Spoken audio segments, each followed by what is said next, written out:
नमस्कार, आप सभी स्टूडेंट्स का स्वागत है हमारे यूट्यूब चैनल में। आज का यह वीडियो उन सभी स्टूडेंट्स के लिए है जो HPJOA-IT यानी Himachal Pradesh junior office assistant IT के एग्ज़ाम की तैयारी कर रहे हैं। ये एग्ज़ाम कंडक्ट करवाया जा रहा है 21 मार्च 2021 को Himachal Pradesh subordinate service selection commission Hamirpur के द्वारा। तो आज के इस वीडियो में हम कंप्यूटर से रिलेटेड कुछ इंपॉर्टेंट क्वेश्चंस आपके साथ डिस्कस कर रहे हैं, जो कि Himachal Pradesh subordinate service selection commission Hamirpur के द्वारा प्रीवियस ईयर्स में पूछे गए थे। पहला क्वेश्चन है, a computer consist of. Computer किस चीज़ का बना होता है? बड़ा ही सिंपल क्वेश्चन है। इसमें जो राइट आंसर है वो option D, all of these. Computer में सभी को पता है कि एक CPU रहता है, मेमोरी यूनिट रहता है और इनपुट आउटपुट यूनिट भी रहता है। तो बिल्कुल इजी क्वेश्चन है। नेक्स्ट क्वेश्चन है, अबैकस कुड परफॉर्म। अबैकस क्या कर सकता है? अबैकस जो है बहुत ही इम्पॉर्टेंट टॉपिक है, ठीक है। ये एग्जामिनर का मनपसंद टॉपिक है। यहाँ से हर पेपर में कुछ ना कुछ क्वेश्चन ज़रूर पूछा जाता है। तो इसका जो राइट आंसर है वो है option D, both A and B, यानी कि अबैकस आपका एडिशन भी कर सकता है, सब्ट्रैक्शन भी कर सकता है। तो ये तो इन्होंने अपनी आंसर की में बताया है कि ये दोनों चीज़ें कर सकता है, लेकिन मैंने बहुत से जगह ये पढ़ा है कि अबैकस जो है वो मल्टीप्लिकेशन और डिवीज़न भी कर सकता था। तो इनफैक्ट जो मल्टीप्लिकेशन और डिवीज़न है वहाँ पर एडिशन और सब्ट्रैक्शन ही लागू होती है। जैसे टू का अगर आप टेबल देखेंगे, 2 1 ज़ा 2 होता है, 2 2 ज़ा 4 होता है, 2 3 ज़ा 6 होता है। तो इसको अगर आप ध्यान से देखेंगे तो यहाँ पर सीक्वेंशियली जो है वो 2 ऐड होता जा रहा है। 0 में 2 ऐड किया तो आपका 2 बन गया, 2 में 2 ऐड किया तो 4 बन गया, ठीक है। 4 में 2 ऐड किया तो वो 6 बन गया। इसी तरह से जो सब आपका डिवीज़न है वहाँ पर एक सीक्वेंस में सब्ट्रैक्शन होती जाती है। तो अगर आपको सेम इसी तरह की ऑप्शन पूछी जाती हैं फिर तो आप बोथ ए एंड बी ही लगाइएगा। बाकी अगर और ऑप्शन पूछी जाती हैं तो आप वहाँ पर देख सकते हैं कि क्या क्या ऑप्शंस हैं, उस हिसाब से आप अपना आंसर करिएगा वहाँ पर क्वेश्चन का। तो अबैकस के बारे में कुछ और बड़ी इंपॉर्टेंट चीज़ें ये है कि अबैकस एक फ्रेम रहता है इस तरह से, इसमें वर्टिकल रॉड्स रहती हैं, ठीक है। और इन वर्टिकल रॉड्स को एक हॉरिजॉन्टल रॉड डिवाइड करती है। तो इसमें नीचे वाली साइड रहती हैं 5 मनके, जिनको बोला जाता है बीड्स, और ऊपर रहते हैं 2 मनके। तो एक बार आपका क्वेश्चन ये भी पूछा गया कि बीड्स जो हैं वो किस डिवाइस में यूज़ होती हैं। बीड्स आप याद रखिएगा कि अबैकस में यूज़ होती हैं। तो ऊपर वाली बीड्स को बोल देते हैं हेवन बीड्स और नीचे वाली बीड्स को बोलते हैं अर्थ बीड्स। तो ये भी आप याद रखिएगा कि हेवन अर्थ बीड्स कौन सी हैं। नेक्स्ट क्वेश्चन है, यहाँ पर ये भी क्वेश्चन पूछा गया कि अबैकस का आविष्कार कहाँ पर हुआ है। तो ये माना जाता है कि अबैकस का आविष्कार जो है वो चाइना में हुआ था। नेक्स्ट क्वेश्चन है, first fully electronic computer in the world was. पहला पूरी तरह का इलेक्ट्रॉनिक कंप्यूटर वर्ल्ड का कौन सा था? तो इसमें जो राइट आंसर है वो है ऑप्शन ए एनिएक। एनिएक का मतलब हुआ electronic numerical integrator and computer. तो इसकी फुल फॉर्म याद रखिएगा आप, electronic numerical integrator and computer है एनिएक की फुल फॉर्म। तो यहाँ से ये भी क्वेश्चन पूछा जाता है कि इसका डिज़ाइन किसने किया था। तो इसका डिज़ाइन 2 लोगों ने किया था, यूनिवर्सिटी ऑफ पेंसिल्वेनिया में USA में। पहले थे जॉन मॉचली, ठीक है जी, मॉचली मॉचली याद रखिएगा आप, जॉन मॉचली। और दूसरे थे जे प्रेस्पर एक्कर्ट। एक्कर्ट यहाँ पर इंपॉर्टेंट है, सीधा पूछ लिया जाता है। मॉचली और एक्कर्ट ही आपको हो सकता है लिखा मिले, ठीक है जी। मॉचली एंड एक्कर्ट आप याद रखिएगा। बाद में इन्होंने जो है यूनिवर्सिटी ऑफ पेंसिल्वेनिया से रिज़ाइन कर दिया था और इन्होंने अपनी एक कंपनी शुरू की थी और बाद में उस कंपनी को बेच भी दिया था, ठीक है जी। और जो ये एडवैक और यूनिवैक के डिज़ाइन का श्रेय भी इन 2 लोगों को ही जाता है। तो ये जो है फर्स्ट जनरेशन के कंप्यूटर की शुरुआत एनिएक से ही मानी जाती है। इसमें जो है वैक्यूम ट्यूब्स जो हैं वो यूज़ होती थी, वैक्यूम ट्यूब्स का इस्तेमाल किया जाता था इनमें, एनिएक में। इनफैक्ट इन सभी कंप्यूटर्स में वैक्यूम ट्यूब्स का ही इस्तेमाल किया जाता था। और ये 1945-46 में ये शुरू हुआ था यूनिवर्सिटी ऑफ पेंसिल्वेनिया में। हालांकि दिसंबर 1945 में इसकी शुरुआत हो गई थी, लेकिन इसकी घोषणा हुई थी फरवरी 1946 में। और जो इसका निर्माण किया गया था वो US आर्मी रिसर्च लेबॉर्ट्री के लिए किया गया था, जहाँ पर ये कैलकुलेट करते थे ट्रैजेक्टरी, यानी कि प्रोजेक्टाइल्स की ट्रैजेक्टरी किस तरह से रहेगी, इसलिए इसका जो है वो निर्माण किया गया था। यहाँ पर बड़ा इंपॉर्टेंट एक और क्वेश्चन है कि ये जो स्टोरेज के लिए डेसिमल नंबर्स का इस्तेमाल करता था, ठीक है जी। तो ये बड़ा इंपॉर्टेंट है कि डेसिमल नंबर्स का इस्तेमाल करता था ये स्टोरेज के लिए।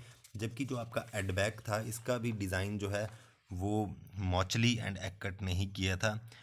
लेकिन यहाँ पर जो था एडबैक, एडबैक में बाइनरी नंबर्स यूज़ होते थे, ठीक है। तो ये पहला ऐसा था जो कि स्टोरेज के लिए बाइनरी नंबर्स का इस्तेमाल करता था, जबकि एनिएक डेसिमल नंबर्स का इस्तेमाल करता था। ये इंपॉर्टेंट पॉइंट है एक, ठीक है। और जो आपका यूनिवैक है इसका डिज़ाइन भी है वो शुरुआत तो की थी एक्कर्ट एंड मॉचली ने ही, लेकिन बीच में ही जो है इसके मालिक थे जो इस कंपनी के, उनकी डेथ हो गई थी, तो इनको ये प्रोजेक्ट बेचना पड़ा था एक टाइपराइटर कंपनी को, रेमिंगटन एंड रैंड को। ठीक है जी। तो ये एडबैक की जो फुल फॉर्म होती है वो होती है electronic discrete variable automatic computer. ठीक है जी। तो ये आप याद रखिएगा, इसकी भी full form electronic discrete variable automatic computer. ठीक है जी, ऑटोमेटिक कंप्यूटर। और जो आपका यूनिवैक है इसकी फुल फॉर्म होती है universal automatic computer.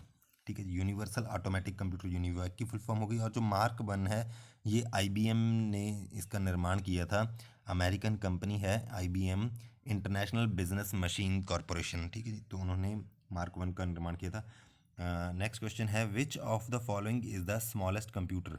Smallest computer कौन सा है निम्न में से। तो ये जो है इसमें आपका राइट आंसर है ऑप्शन डी, नोटबुक। ये स्पेसिफिकेशन के आधार पर पूछा गया है कि स्मॉल कंप्यूटर कौन सा है।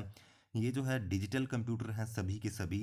तो कंप्यूटर की एक क्लासिफिकेशन है, उसके अंदर आप इनको डिवाइड कर सकते हैं सिग्नल के आधार पर कि आपका कंप्यूटर डिजिटल है या एनालॉग कंप्यूटर है या हाइब्रिड कंप्यूटर है। तो ये डिजिटल कंप्यूटर्स हैं सभी। डिजिटल कंप्यूटर्स को भी आगे डिवाइड किया जाता है। तो यहाँ से भी आपसे हर एग्ज़ाम में जो है वो क्वेश्चन पूछा गया है, कुछ ना कुछ क्वेश्चन पूछा जाता है। ठीक है, तो ये जो है कंप्यूटर्स की डिवीज़न जो हुई है, क्लासिफिकेशन, वो भी आप ध्यान से पढ़िएगा। और इनमें जो सबसे बड़ा है वो है वर्क स्टेशन। ठीक है, ये स्पेसिफिकेशन के आधार पर हैं। नोटबुक जो है वो उसकी स्पेसिफिकेशन थोड़ी कम होती हैं बाकी सभी से। जो जबकि वर्क स्टेशन है ये एक स्पेसिफिक एक बड़ा कंप्यूटर होता है जो कि बड़ी बड़ी गणनाओं के लिए या एनालिसिस के लिए, डाटा को एनालिसिस के लिए यूज़ किया जाता है वर्क स्टेशन को। नेक्स्ट क्वेश्चन है आपका परम is an example of.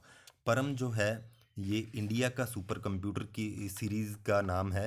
India ने जो सुपर कंप्यूटर तैयार किए हैं उनकी सीरीज़ का नाम परम है। परम का संस्कृत में जो अर्थ होता है वो होता है सुप्रीम। ठीक है जी। तो इसका निर्माण किया था सी डैक ने। सी डैक की भी आपको फुल फॉर्म पता होनी चाहिए। सी डैक की फुल फॉर्म है centre for the development of advanced computing. Centre for the development of advance computing, इसकी शुरुआत हुई थी 1987 में सी डैक की। ठीक है जी। तो इनकी शुरुआत इसलिए की गई थी ताकि विदेशों से जो है वो फॉरेन कंप्यूटर्स खरीदे जा सकें। ठीक है, लेकिन जल्दी ही इन्होंने अपने कंप्यूटर्स का निर्माण शुरू कर दिया। और जो पहला परम कंप्यूटर था, फर्स्ट परम कंप्यूटर था परम 8000। ठीक है, ये 1990 में इसकी शुरुआत हो गई थी, परम 8000। ठीक है जी। तो यहाँ पर जो अभी लेटेस्ट परम कंप्यूटर है हमारा इंडिया का परम कंप्यूटर है वो है परम सिद्धि। परम सिद्धि एआई। परम सिद्धि एआई है और इसका अभी रैंक है वो 63rd है वर्ल्ड में। ठीक है, इस 63वां ये सुपर कंप्यूटर माना जाता है, 63वां सबसे शक्तिशाली। और जो सबसे शक्तिशाली कंप्यूटर है वो है जापान का फुगाकू। ठीक है जी, फुगाकू है वो सबसे शक्तिशाली कंप्यूटर माना जाता है वर्ल्ड का। नेक्स्ट क्वेश्चन है the C P U is an example of. यहाँ पर सुपर कंप्यूटर का मतलब है जो कि गणनाएं बहुत फास्ट करते हैं। ठीक है जी। तो एक श्रेणी है कंप्यूटर्स की मेन फ्रेम कंप्यूटर्स। ठीक है जी, मेन फ्रेम कंप्यूटर्स। और अगर स्टोरेज वगैरह की बात की जाए तो मेन फ्रेम कंप्यूटर्स ज़्यादा शक्तिशाली होते हैं। ठीक है, जबकि कैलकुलेशन वगैरह की बात की जाए तो सुपर कंप्यूटर बहुत ज़्यादा शक्तिशाली होते हैं। ये जो है आर्टिफिशियल इंटेलिजेंस में या फिर जैसे मौसम वगैरह की भविष्यवाणी करने के लिए या साइंटिफिक वर्क्स में जो है आपके सुपर कंप्यूटर यूज़ होते हैं। नेक्स्ट क्वेश्चन है आपका C P U is an example of. C P U किस चीज़ का एग्जाम्पल है। तो सी पी यू आपका एक हार्डवेयर का एग्जाम्पल है। ठीक है, सेंट्रल प्रोसेसिंग यूनिट, ये एक हार्डवेयर होता है, माइक्रो प्रोसेसर ही सी पी यू है। तो ये मदरबोर्ड पर लगा रहता है। नेक्स्ट क्वेश्चन है the device which is allowed to initiate data transfer on bus at any time is called. ठीक है, बस से रिलेटेड आपसे क्वेश्चन पूछे जाते हैं। बस भी इंपॉर्टेंट टॉपिक का है एग्जामिनर का। ठीक है, तो इसमें जो राइट आंसर है वो है ऑप्शन ए, बस मास्टर।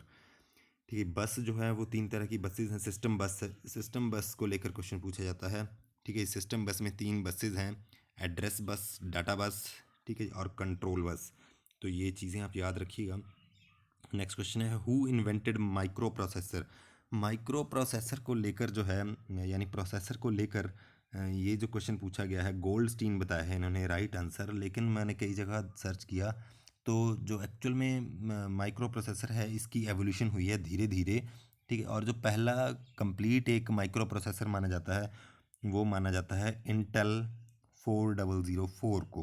ठीक है जी, ये याद रखिएगा पहला माइक्रो प्रोसेसर कौन सा था, इंटेल 4004। ठीक है जी, इसको पहला सिंगल चिप माइक्रो प्रोसेसर माना जाता है और इसमें कहीं भी गोल्डस्टीन का नाम नहीं आता है। इसकी जो आविष्कार किया था, ठीक है जी, वो किया था फैगिन थे, इटालियन साइंटिस्ट फैगिन। 4 लोगों ने किया था ये, फैगिन थे, हॉफ थे, अमेरिकन हॉफ हॉफ थे, माजर थे, MAZOR माजर थे, और शिमा जापानीज़ शिमा। ये 4 लोगों ने जो है इसका आविष्कार किया था। ठीक है। और जो यहाँ पर गोल्डस्टीन इन्होंने बताया, गोल्डस्टीन का तो कहीं भी इसमें नाम नहीं आता है। जो इंटेल 4004 जो माइक्रो प्रोसेसर है उसके कहीं भी योगदान नहीं इसका इनका मुझे मिला। लेकिन यहाँ पर आप ये याद रखिए कि जो आपका माइक्रो प्रोसेसर है तो सबसे बड़ी जो कंपनी है माइक्रो प्रोसेसर बनाने वाली वो है इंटेल। इसके अलावा AMD वगैरह कुछ इनका भी योगदान रहता है माइक्रो प्रोसेसर में, लेकिन सबसे बड़ी जो कंपनी है वो इंटेल का ही शेयर है माइक्रो प्रोसेसर की मार्केट में। नेक्स्ट क्वेश्चन है speed of processor is measured in. ठीक है जी, स्पीड ऑफ माइक्रो प्रोसेसर किस चीज़ में मेजर की जाती है, ये हर्ट्ज़ में मेजर की जाती है। बाकी सारे तो आपके जितने भी हैं ऑप्शंस ये सारे आपका डाटा स्टोरेज के डाटा से रिलेटेड हैं ये सारे यूनिट्स। और हर्ट्ज़ जो होता है ये फ्रीक्वेंसी का यूनिट होता है। ठीक है जी, तो ये जो प्रोसेसर की स्पीड मापी जाती है क्लॉक साइकिल होता है। ठीक है जी, कितनी बार पल्स जो है वो प्रोड्यूस हुई है माइक्रो प्रोसेसर में, तो हर्ट्ज़ में होती है। मेगा हर्ट्ज़ लिख सकते हैं, मेगा हर्ट्ज़। ठीक है जी, मेगा हर्ट्ज़ यानी कि मिलियन मिलियन इंस्ट्रक्शंस पर सेकंड। ठीक है जी, मिलियन इंस्ट्रक्शंस पर सेकंड।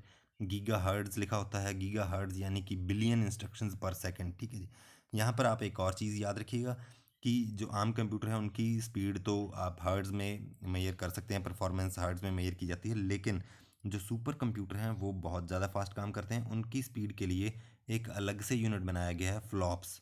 ठीक है जी, फ्लोटिंग ऑपरेशंस पर सेकंड, फ्लॉप्स। ठीक है, फ्लॉप्स का संबंध किस चीज़ से है, एक तो इसकी फुल फॉर्म याद रखिएगा, फ्लॉप्स की फुल फॉर्म है फ्लोटिंग ऑपरेशंस पर सेकंड। और दूसरा है ये यूनिट यूज़ किया जाता है मेजर करने के लिए परफॉर्मेंस सुपर कंप्यूटर की। ठीक है, जबकि हर्ट्स जो है वो मेजर करता है आम कंप्यूटर की परफॉर्मेंस। नेक्स्ट क्वेश्चन है the number of function keys in a keyboard is. कितनी फंक्शन कीज़ होती हैं, सिंपल क्वेश्चन है 12। ऑप्शन ए आपका सही आंसर है। Next question, which of the following is a point and draw device. Point and draw device कौन सा है, तो नीचे आप देखेंगे ये आपका जो है माउस है, इसमें राइट आंसर। माउस जो है एक पॉइंटिंग इनपुट डिवाइस है, कीबोर्ड भी आपका इनपुट डिवाइस है, ये टेक्स्ट इनपुट डिवाइस है। ठीक है, स्कैनर भी आपका इनपुट डिवाइस है, जबकि CD-ROM जो है ये आपका स्टोरेज डिवाइस है। नेक्स्ट क्वेश्चन है joystick allow the movement with. ठीक है, जॉयस्टिक मूवमेंट अलाउ करती है किस चीज़ के, कितने डिग्री एंगल की, तो ये 360 डिग्री एंगल की। तो जॉयस्टिक भी आपका एक इनपुट डिवाइस है। ठीक है जी, तो गेम्स वगैरह में बच्चे बहुत ज़्यादा यूज़ करते हैं जॉयस्टिक का। नेक्स्ट क्वेश्चन है for sound recording what is necessary. तो साउंड रिकॉर्डिंग के लिए क्या चीज़ नेसेसरी है, बहुत से लोगों को ये कन्फ्यूज़न यहाँ पर होता है, स्पीकर कर देते हैं कई बार, जबकि माइक होता है इसमें माइक्रोफोन। स्पीकर तो सुनने के लिए, स्पीकर आउटपुट डिवाइस है, माइक जो है वो इनपुट डिवाइस है। ठीक है, साउंड रिकॉर्डिंग जो होगी वो इनपुट डिवाइस होगी। नेक्स्ट क्वेश्चन है CRT का फुल फॉर्म होता है कैथोड रे ट्यूब। ठीक है, कैथोड रे ट्यूब में वैक्यूम ट्यूब्स होती हैं, इसमें क्या है इलेक्ट्रॉन्स जो हैं वो डिस्चार्ज होते हैं इस ट्यूब में से और स्क्रीन पर पड़ते हैं। फॉस्फोरस स्क्रीन होती है, जो आपने देखे होंगे मोटे पेट वाले कंप्यूटर। ठीक है जी, इस तरह से जिनका जो इस तरह से रहते थे कंप्यूटर्स, तो ये जो कंप्यूटर्स हैं इनमें कैथोड रे, इनफैक्ट जो टीवी होते थे पहले मोटे मोटे, उनमें भी कैथोड रे ही यूज़ होती थी पिक्चर्स के निर्माण के लिए। ठीक है, तो इसमें इलेक्ट्रॉन स्ट्राइक करते हैं एक वैक्यूम ट्यूब से चलते हुए, और वो फॉस्फोरस पर स्ट्राइक करते हैं और अलग अलग कलर्स जो है वो प्रोड्यूस करते हैं। तो इसमें बेसिक जो कलर्स यूज़ होते हैं वो होते हैं रेड, ग्रीन और ब्लू, RGB। ठीक है, ये याद रखिएगा, red green and blue colour होते हैं बेसिकली, और उनके मिक्सचर से ही बाकी कलर का निर्माण होता है यहाँ पर। नेक्स्ट क्वेश्चन है प्लॉटर क्या चीज़ है।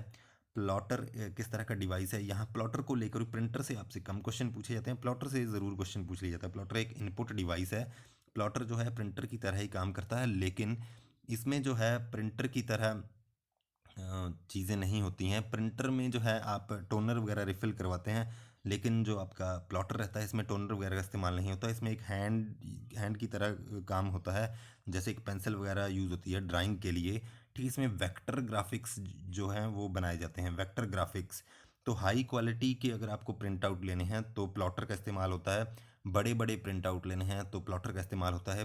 बड़ा छोटा कोई भी पिक्चर आप ले सकते हैं। तो इसमें क्या होता है, प्रिंटर और इसमें एक और जिस चीज़ का जो डिफरेंस है, प्रिंटर में होता है डॉट्स पर इंच, डीपीआई, डॉट्स पर इंच, या फिर आपका रहेंगे पिक्सल्स। ठीक है जी, पिक्सल्स में उसकी जो है क्वालिटी रहेगी।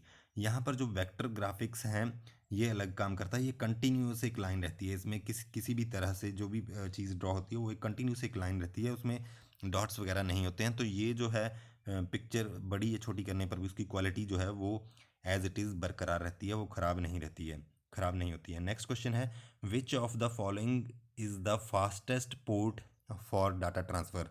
ठीक है जी, यहाँ पोर्ट्स को लेकर भी आपसे क्वेश्चन पूछा था, तो पोर्ट्स भी इंपॉर्टेंट टॉपिक है, पोर्ट्स के बारे में आप पढ़ लीजिए। जो सीरियल पोर्ट है यहाँ पर तो सीरियल में एक एक बिट चलता है। पैरेलल जो पोर्ट हैं यहाँ पर पैरेलल 8 बिट ट्रांसफ़र हो सकते हैं। ठीक है जी, तो पैरेलल पोर्ट का इस्तेमाल होता है आपका प्रिंटर वगैरह के लिए। ठीक है, सीरियल पोर्ट जो है, हालांकि पैरेलल पोर्ट से ज़्यादा दूरी तक अगर सिग्नल आपने ट्रांसमिट करना है तो सीरियल पोर्ट का इस्तेमाल आप करते हैं। तो पैरेलल पोर्ट के लिए पैरेलल पोर्ट का उपयोग आप कम दूरी तक अगर डाटा ट्रांसमिशन करना है तभी करते हैं। हाँ, तो यहाँ पर इन्होंने राइट आंसर तो बताया है fire wire port. Fire wire port का जो निर्माण किया था एप्पल ने किया था। ठीक है, फायर वायर 400 और फायर वायर 800 आता है, लेकिन यहाँ पर इन्होंने वर्ज़न नहीं बताया है, पहली तो बात है, क्योंकि यूएसबी के जैसे यूएसबी 3 जो है वो हर तरह के फायर वायर से ज़्यादा ट्रांसफ़र कर सकता है डाटा। ठीक है जी, तो यूएसबी 3 अगर लिखा होगा तो वो आपका राइट आंसर रहेगा। तो यहाँ पर इन्होंने फायर वायर लिखा है, तो मुझे लग रहा है कि ये जो आपका फायर वायर है वो आपका राइट आंसर यहाँ पर नहीं है। नेक्स्ट क्वेश्चन है, a half byte is known as. ठीक है, हाफ बाइट जो है वो क्या होती है, हाफ बाइट को हम कहते हैं निब्बल। ठीक है जी, 4 बिट्स मिलकर बनाती हैं निब्बल। तो 4 बिट्स का यूज़ कहाँ पर होता है, किसका एग्जांपल है, जैसे अगर आपको हेक्साडेसिमल नंबर लिखने हैं। ठीक है जी, हेक्साडेसिमल में अगर आपको ज़ीरो लिखना है तो आपको 4 ज़ीरोज़ लिखनी पड़ेंगी। ठीक है, तो वो एक निब्बल निब्बल कह सकते हैं आप उसको। ठीक है जी, 16 लिखना है तो आप 4 टाइम्स 1 लिख सकते हैं, जो कि आपका होगा इक्वलेंट 16 होगा एफ़ की इक्वलेंट। इस तरह से डेसिमल नंबर में भी आप 4 बिट्स यूज़ करते हैं, और जो कि बाइनरी कोडेड डेसिमल है वहाँ पर भी आप एक निब्बल का इस्तेमाल करते हैं। नेक्स्ट क्वेश्चन है, RAM is also called. RAM को क्या कहा जाता है, और रैम जो है ये एक वॉलेटाइल मेमोरी है। ठीक है जी, रैम को लेकर भी, मेमोरी को लेकर भी, मेमोरी यूनिट से भी क्वेश्चन आपके पूछे जाते हैं। मेमोरी यूनिट ध्यान से पढ़ लीजिए, बड़ा सिंपल सा टॉपिक है। नेक्स्ट क्वेश्चन है, which of the following is the programmed semiconductor memory. ठीक है, सेमीकंडक्टर मेमोरी कौन सी है, जो कि प्रोग्राम्ड रहती है पहले ही। ठीक है जी, जो कि प्रोग्राम्ड रहती है, ये आप ध्यान दीजिए। जो डी रैम एस रैम है ये भी आपकी सेमीकंडक्टर मेमोरीज ही हैं। ठीक है, तो ये कंफ्यूज ना हो जाए, ऑल ऑफ दीज ना कर दें। तो ई पी रोम है जो इलेक्ट्रॉनिकली प्रोग्रामेबल रोम, रीड ऑनली मेमोरी। ठीक है जी, तो ये जो है ये प्रोग्राम्ड सेमीकंडक्टर मेमोरी है। हालांकि ये सारी जो है तीनों की तीनों ही सेमीकंडक्टर मेमोरीज है, लेकिन यहाँ पर जो क्वेश्चन में एक और चीज़ इंपॉर्टेंट पूछी है, प्रोग्राम्ड, तो ये आएगा आपका ई पी रोम सी, इसमें राइट आंसर रहेगा। थोड़ा सा कंफ्यूजिंग हो सकता है। नेक्स्ट क्वेश्चन है, what does a decimal number represent. Decimal number क्या रिप्रेजेंट करता है। ठीक है जी, डेसिमल नंबर क्वांटिटी को रिप्रेजेंट करता है। नेक्स्ट क्वेश्चन है, software that is actively utilised by the end user is called. ठीक है जी, अलग अलग तरह के सॉफ्टवेयर हैं। आपका सिस्टम सॉफ्टवेयर है, एप्लीकेशन सॉफ्टवेयर है, उसमें भी आगे सॉफ्टवेयर की डिवीज़न होती है। तो जो एंड यूज़र इस्तेमाल करता है वो होते हैं एप्लीकेशन सॉफ्टवेयर। ठीक है जी, एप्लीकेशन सॉफ्टवेयर जैसे कि आपका M S word, M S office जो है वो आपका एप्लीकेशन सॉफ्टवेयर का एग्जांपल है। ठीक है जी, जबकि ऑपरेटिंग सिस्टम सॉफ्टवेयर है जो कि सिस्टम को चलाने के लिए ज़रूरी होता है। नेक्स्ट क्वेश्चन है, which of the following is not a type of application software. तो एप्लीकेशन सॉफ्टवेयर कौन सा नहीं है इसमें। पहली तो बात आप ये देख सकते हैं कि एंड यूज़र कौन सा सॉफ्टवेयर इसमें इस्तेमाल नहीं करता है।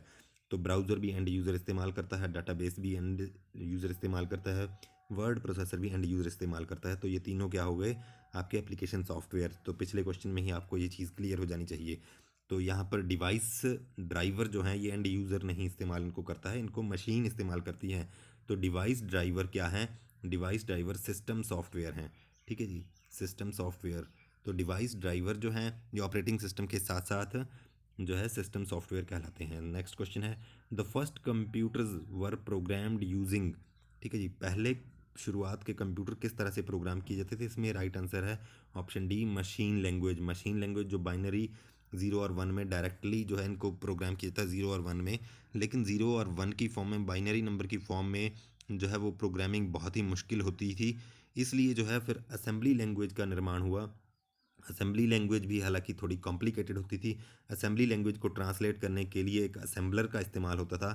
तो उसके बाद धीरे धीरे जो है हाई लेवल लैंग्वेज का इस्तेमाल हुआ। तो हाई लेवल लैंग्वेज में जितने भी प्रोग्राम आपके बनाए जाते हैं उनको बोला जाता है सोर्स कोड, ठीक है। सोर्स कोड जब कंपाइल हो जाता है तो उसको बोल दिया जाता है ऑब्जेक्ट कोड, ठीक है जी। तो हाई लेवल लैंग्वेज में जो प्रोग्राम बनते हैं उनको सोर्स कोड कहा जाता है।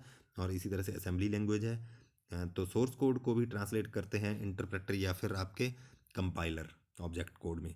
तो ये आप याद रखिएगा। नेक्स्ट क्वेश्चन है फॉरट्रैन वाज इंट्रोड्यूस्ड बाय। फॉरट्रैन माना जाता है कि फर्स्ट हाई लेवल लैंग्वेज थी, ठीक है जी। फार्मूला ट्रांसलेशन इसकी फुल फॉर्म हुई। तो ये IBM ने इंट्रोड्यूस की थी। तो यहाँ पर फॉरट्रैन लैंग्वेजेस को लेकर फॉरट्रैन और कबोल से क्वेश्चन पूछे जा रहे हैं बार बार। हालांकि आज के दिन में फॉरट्रैन जो है इतनी रिलेवेंट नहीं रह गई है, कम यूज़ होती है। तो ये कुछ इंपॉर्टेंट क्वेश्चंस थे जो कि प्रीवियस ईयर्स में आपसे पूछे गए थे Himachal Pradesh subordinate service selection commission Hamirpur के द्वारा। तो उम्मीद है आपको आज की ये वीडियो पसंद आई होगी। इसी तरह के वीडियोस देखने के लिए लाइक करें, शेयर करें, सब्सक्राइब करें हमारे यूट्यूब चैनल को। और मैं जल्द ही टॉपिक वाइज शुरू करने जा रहा हूँ, सारी चीज़ें कवर करूँगा मैं उसमें आपकी HP JOA के लिए। तो अगर अभी तक भी आपने हमारे चैनल को सब्सक्राइब नहीं किया है तो आप जल्दी से सब्सक्राइब कर लीजिए ताकि सीरीज़ में वो सारे वीडियोज़ आप तक टाइमली पहुँचते रहें। धन्यवाद।